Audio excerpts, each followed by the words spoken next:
Well, here we are at Alterrundan.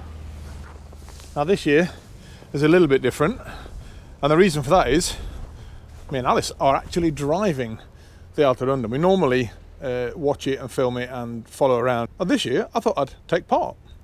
So we're going to show you how the Alterrundan works from the inside. 10 o'clock it starts, so 9 o'clock all the cars are arriving. So they're all starting to come in now. There's some of the cars we can see there. There's a Mercedes coming in there. Some of them are parked at the back. So we're going to go and get my start number, which has to be fixed to the front of the car, and sign in, and then we'll fit the number to the front of the car and we can go around and have a look at some of the cars. Right, so we're all signed in. Now I thought I'd left it quite late to apply, but apparently I didn't, because I am number 5. So I'm number 5, and it's the Norrlands motorhistoriker that organise this every year. So this is my number. This is what I'm going to put somewhere on the car. They usually say to put it on the front of the car, which I would like to do, but I'm not quite sure. But I'm not quite sure where to put it, because I put it on the grill. I might not have any cooling on the engine, so I might put it in the window instead. The other thing we've got here is my start card here. So as you go around, there's 8 different controls that you have to stop at, and you'll get some points on it. So we've got that card in there with my number and name on there. We've also got a map showing us where we're going. It's about a 60-kilometre journey today. So you can see they've drawn it on there, and they've put arrows on to show you where you're going and stuff. And there's all the controls. So there's the first one, for example. So that's where we're going. So that's in there as well, in this little start folder. There's also a written control here as well, telling you where we're going and what we're doing. So I'm going to have a quick read through that in a few minutes as well. And then there's a list here of all the starters, all the cars that are there. So we've got 37 cars starting today, which is really, really cool. So everything from what we can see there. Oh, we've got a Mercedes-Benz 190, but then I can also see number 2 is a Ford Escort RS2000, which I just passed on E4 as I was on the way here. So there's a few Fords here. Got an RS2000, a Fiesta, a couple of Corsairs, a Cortina. What else have we got? I think that's all the Fords. But yeah, there's some pretty cool cars coming. Look at that. There's a Vaz Niva coming as well. That should be really cool. I'm going to get my number fitted to my car, and then we can go around and start looking at some cars. It's unfortunately a really, really windy day. We've had some really bad weather just recently. So it was snowing yesterday, and it's plus degrees today. So it's pretty wet and slushy and horrible outside, and it's really, really windy today. So I won't be up with the drone today because it's far too windy for that. But yeah, let's get this sign fitted to the front of the car, and we'll go from there.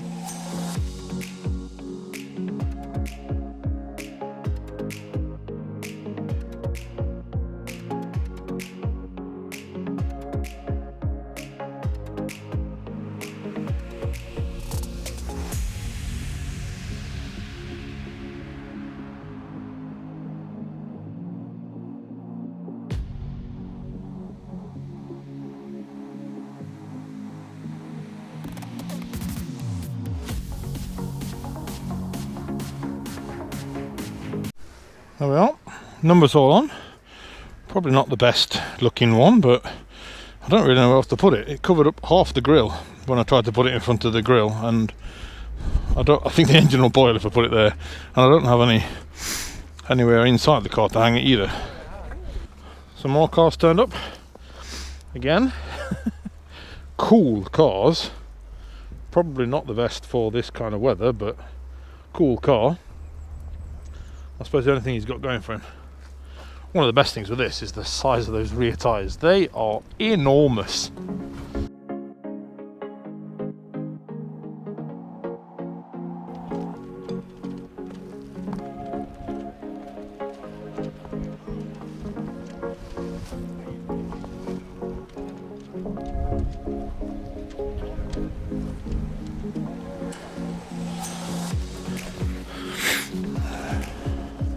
I think this is the one that was in Skellefteå the other day, and well, it doesn't seem to have the roof on it anymore, so they're braver than I am.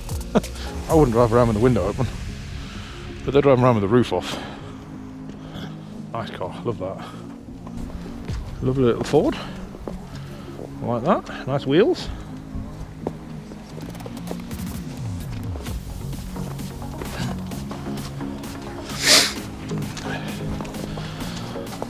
A great looking Mercedes.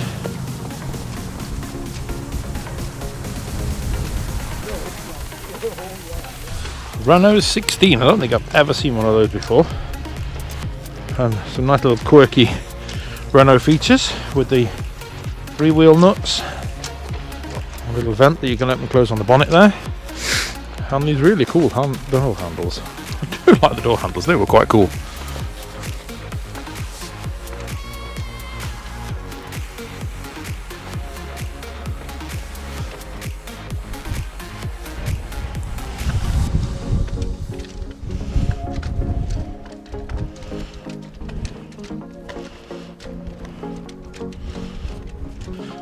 An enormous Impala.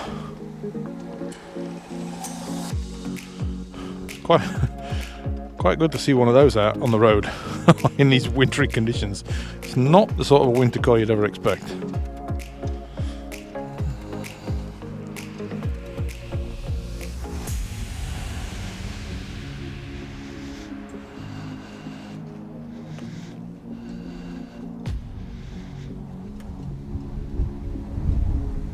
More of a Swedish tank for driving around in these conditions. More suited for it. A little Volvo there.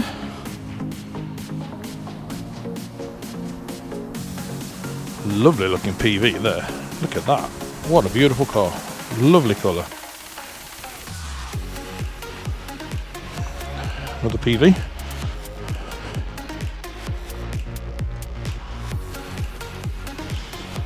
Getting its start numbers. Niva coming in. What a cool car. I like that.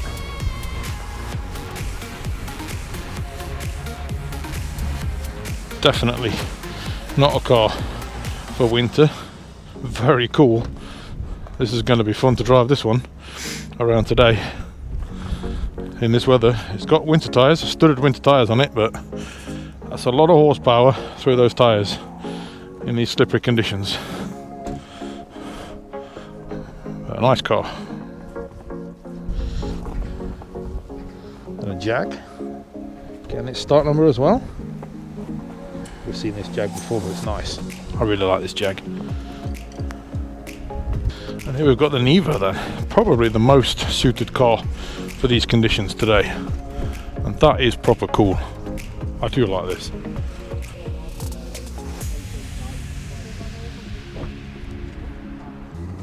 Listen to that.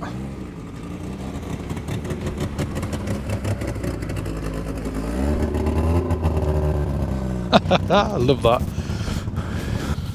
The one here. The Swedish flags on it, ready to go.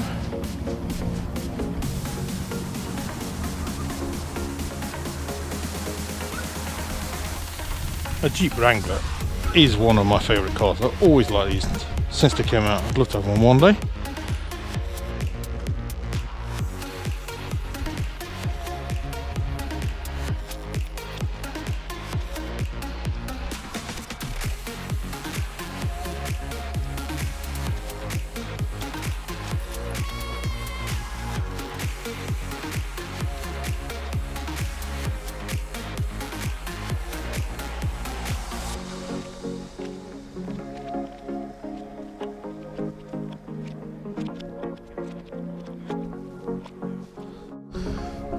Another one of the coolest cars, Corva's Ambulance. Just a cool looking car. Before I used it, it was stood still for about 30 years. As you can see, absolutely cool.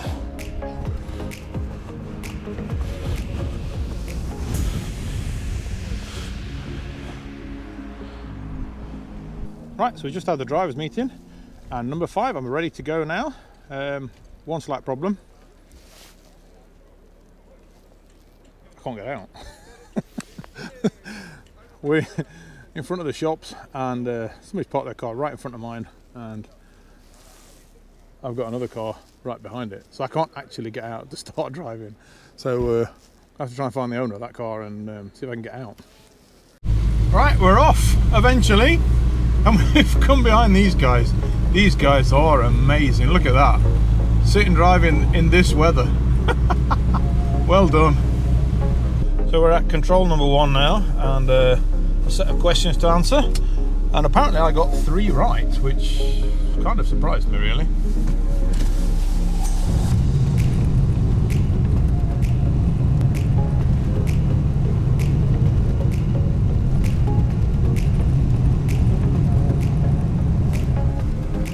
And here we are at control number 2. So what we have to do here. So control number 3, turns out I got 0 out of 2 right on that one. So my Swedish car culture history knowledge is probably as bad as I thought it was, because I didn't think it was very good to start with. But 0 out of 2. There you go. Right, so we're approaching control number 3 here. Probably more questions about Swedish car culture, which is not my strong suit. Right, so every stop we've got this piece of paper that I showed you in the beginning, and on here you get how many points you get for getting your questions right. So far I've got 3 out of about 11, something like that. So not doing fantastic, but let's see if we get full pop this time, but I doubt it. I'm impressed by all the marshals and stuff that are out there. They're sat out here and it is proper windy outside. They're all stood out here in the weather, waiting for us to come by and answer our questions. There's an emblem and it's a load of Volvos. It's all different Volvos, and I have to pair them with the ages and models of car. I can see like number 6 is probably like a 240 or something like that. That looks like it. Number 6 I think is like a 240, and number 7 there is like a 940, something like that. And these I think are a bit moderner. That one is like a 142, something like that. The others I have absolutely no idea, but I'm guessing number 1 looks really, really early. That looks like a really, really early car, but I've no idea. I bet there's some people out there going, that's dead easy, but yeah.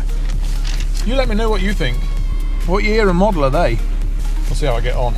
Each question is worth 2 points, so I've got a total of 18 points here. So here I could really redeem myself from my 3 points that I've got so far, but I'm not sure because my knowledge of Volvo cars is not a lot. Right, I've got my answers down. Right, so there's 9 symbols, and the biggest problem I had was that I'm not really sure I know 9 Volvos. I had to dig deep to find some really old ones because I can't remember them all. And if you've got any better answers, then put a comment below. Let me know how wrong I am on that, because I'm bound to be miles off. Right, we'll drop off my bits of paper and we'll go on to the next stop, I think.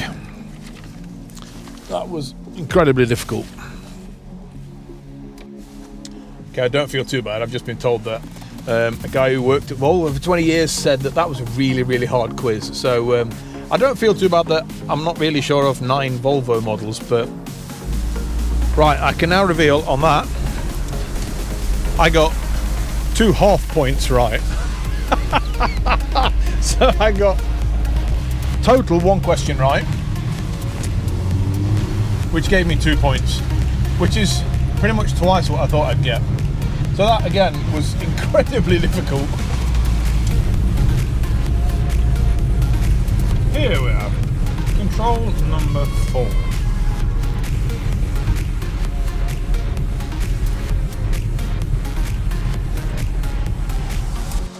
Okay, who invented the wiper blade, the wiper motor in 1903? I haven't got a clue. We're going with Mary Anderson. What car colour is the most popular in cars in Sweden in 2022? I'm going to go white, because I think most cars are white. Well, I got all of them right. Apparently it was Mary Anderson that invented the wiper motor, and the most popular colour of car in Sweden in 2022 was white. I finally got something right. Well done me. Right, along the journey we're looking for these yellow arrows that they've placed out. So they're telling me to turn right here, which is what we're going to do. Still people sat there trying to work out what Volvos are what. But we're going to the next control point, and it's a beautiful place. It's called Alterhedens Rabarberiet. So they do rhubarbs here. They do have a rhubarb tour in summer, which is really great. But it's a shop and it's open 24 hours a day. You pick your items up, pay for them. Oh God, it looks like I've got to get out and do something.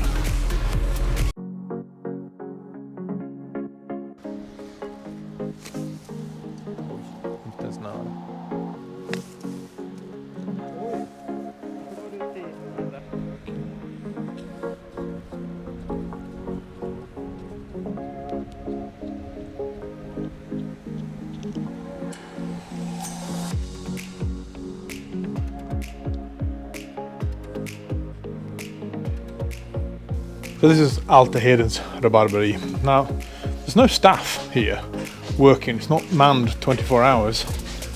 So it's all done on a trust system. You can pay while you're in here and choose what you want. And they have a fantastic, locally sourced and produced items. Look at all of that, jams and honey, soaps, all different spices, herbs and spices, teas, more jam, a few little toys, things like that. You've got some cards that you can buy, all sorts of different things in here, some sweets, more toys, gifts, handmade things. It's a lovely place, I love this place. Some fudge there, cockerels,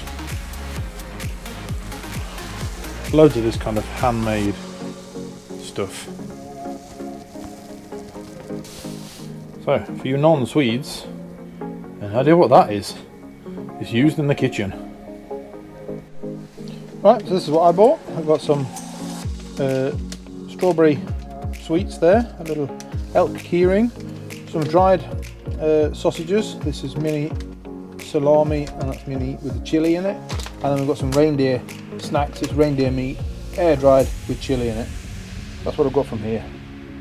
Dead simple. You've got a screen here, touch screen, so you can start there. It'll give you all the things there, or you can just press the button on there, so you can scan it like that, and it'll come up with your thing on there. Really, really good. Really, really useful. Nice little shop. I love this. So if you're ever up here, Alterhedens Rabarberi, brilliant little place to buy from. If you're ever up in northern Sweden, Alterrundan, where we are now, is an absolutely beautiful place, especially in summer. Absolutely beautiful. Highly recommend it.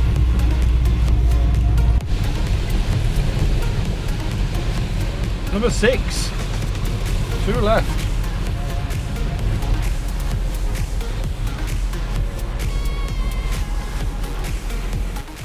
Okay, the jeans have got an extra pocket, that one there.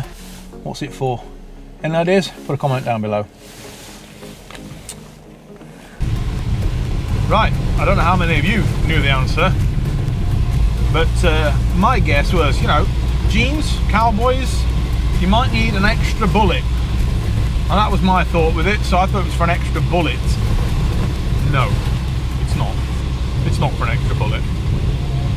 Put a comment down below if you do know what that little pocket is for in a pair of jeans.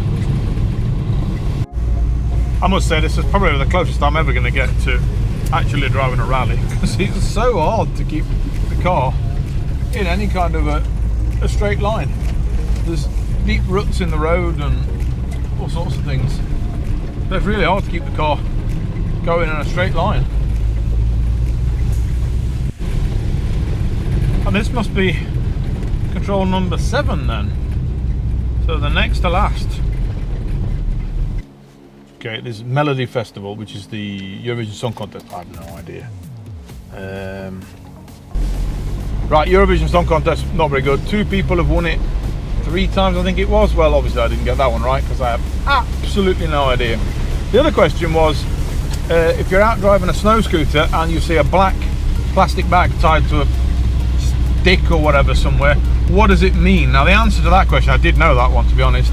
It means that there could be reindeers in the area, so it's kind of letting you know if you're out in the terrain that there could be a reindeer somewhere, or somebody spotted a reindeer at some point, so you need to keep your eye open while you're out driving a scooter. So I did know that one, which means I got 2 points there. And the last stop, the last control. Right, apparently I had to stop up there because I'm not allowed to see what I'm going to see now. Now there's a guy stood there with a piece of metal or plastic or something. See what happens here then.